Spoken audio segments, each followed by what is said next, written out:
You realise that all of your life you have been coasting along as if you were in a dream. Suddenly, facing the trials of the last few days, you have come alive.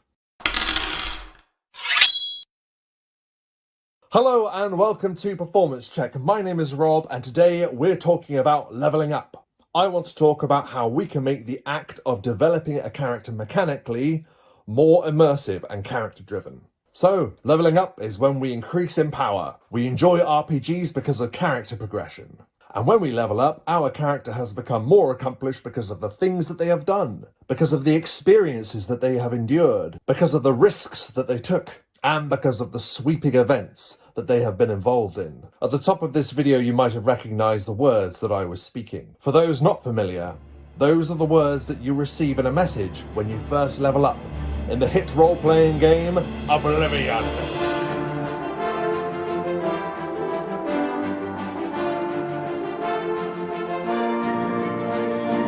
I think they provided you these messages when you leveled up in previous Bethesda games, but I have to say the ones in Oblivion had a profound effect on me, and I would like to explain why. Don't worry, this will all make sense very soon.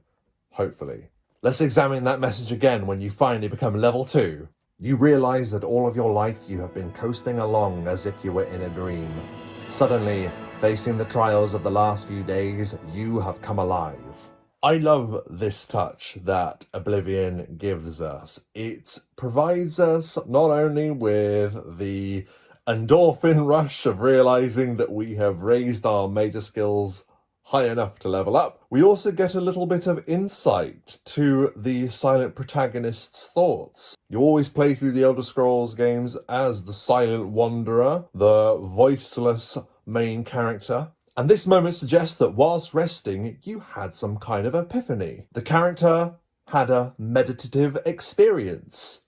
And in Oblivion, you have to rest to level up, so you were clearly taking some time out. Your character had some kind of revelation. Perhaps they received some kind of prophetic dream, or embraced some insightful vision. Marking this moment where you go from one level to the next makes it more of an event. It celebrates the moment, while also giving you the insight of the character that you're playing. Not only are you developing physically and mentally and spiritually, you're also developing the notion of the character that you're playing. You're developing what's running through their minds. And this continues as you delve further into the game. Let's have a look at the message you receive when you reach level 4 in Oblivion. You've done things the hard way, but without taking risks, taking responsibility for failure. How could you have understood? So again, you receive this really insightful message. Now that you've been on your journey for a little bit, you are beginning to understand that you have to address that hard work is being put in to improve as an adventurer. You are having to acknowledge failure, which is one of the most important life lessons one could ever learn. In real life, let alone in a role-playing game. Now that is the character's mindset in the early levels. Let's see how that is developed when they reach level 10. You woke today with a new sense of purpose. You're no longer afraid of failure. Failure is just an opportunity to learn something new. Again, we're hammering home this lesson that the character is gradually learning. It doesn't matter if you failed.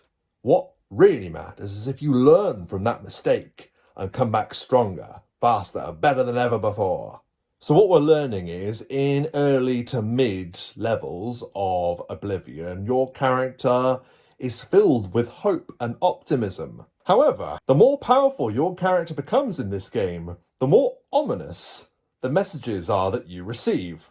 Let's look at the message you receive when you level up to level 15. Now you just stay at your peak as long as you can.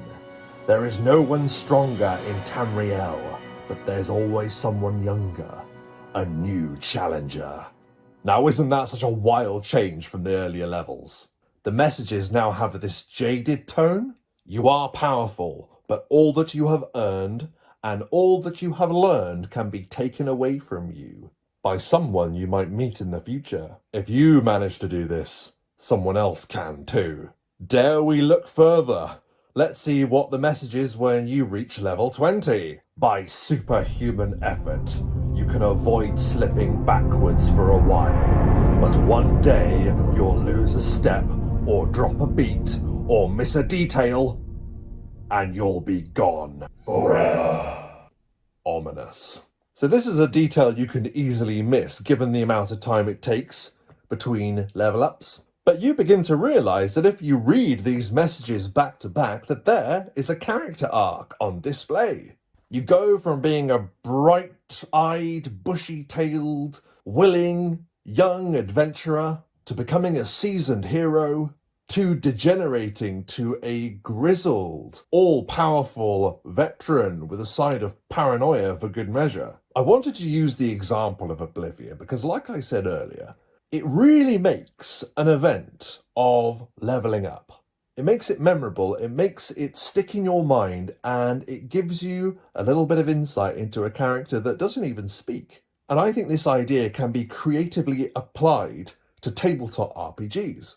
I would like to add this caveat that this method might not be for everyone. It might not fit for everyone's play style or the kinds of games that you like to run. And even if you do use it, you might not want to use it all the time. You might want to use this method every 2 levels, every 4 levels. And perhaps when the player characters are leveling up, you might not be in the opportune position to delve into lengthy introspection. After all, the player characters might be in the throes of unstoppable events. But if there is a moment, say in downtime, where you would like your player characters to enjoy a moment of quiet reflection, where they consider where they have come from and where they have to go on their journey, to make more of an event of your characters leveling up, then I propose you do the following. Right off the bat, I'm not suggesting that you as the DM have to write a vaguely suggestive paragraph for each of your player characters every time they level up. I'm encouraging your players to! Not really, but I am suggesting that you ask your players about their thoughts on their own character's development. Imagine the player characters have very recently escaped the lost library of the ancients. They have just leveled up, and while they are at camp, you can ask them some questions. In the last adventure, what do you think made your character better?